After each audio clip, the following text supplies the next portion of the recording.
I mean, I get asked this a lot, but and I hate to single out anybody because I work with some great artists, and all of them bring different things to the table. Um, you know, Just say one of. One of. yeah, okay. One of my favorites. I mean, Game's definitely one of my favorites to work with because he allows me to be creative. And like Martians vs. Goblins, that video it came to me when I shot Dope Boys, which was like 3 or 4 years prior to that video.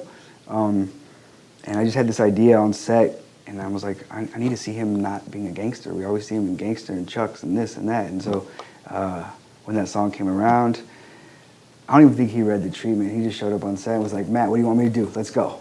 And I'm like, yo, I'm putting contacts in your eyes. I'm putting you in a straitjacket, you're in a wheelchair, blah, blah, blah, blah. Let's go.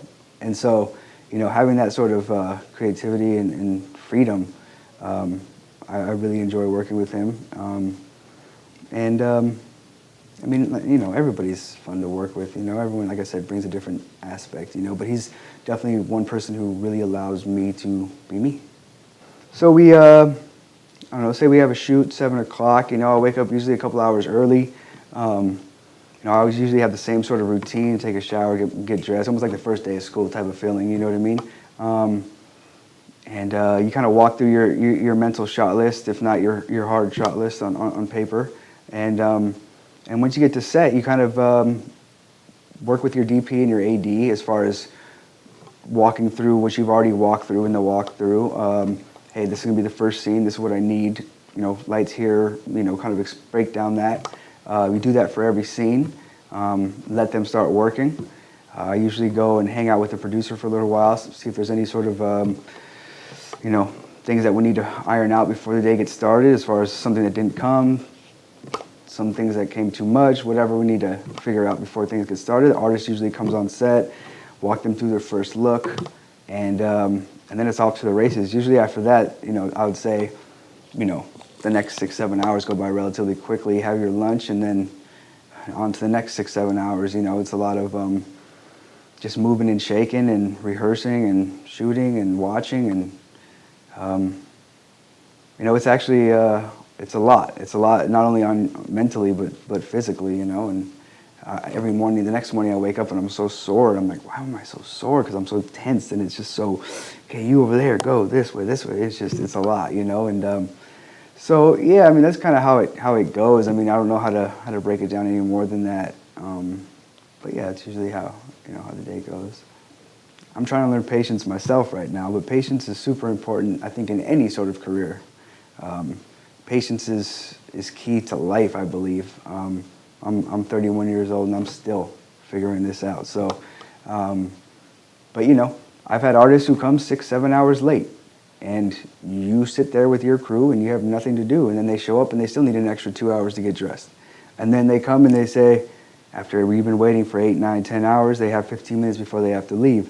So you learn relatively quickly that if you don't have patience, then you don't have a shoot, you don't have anything, you know what I mean? Also, in editing, patience is number one. I mean, you sit and edit for weeks, and this vision that you have in your mind that you want to see instantly, it doesn't happen instantly. It takes weeks, sometimes months for it to come. So you have to be patient with it, and also patience within your career.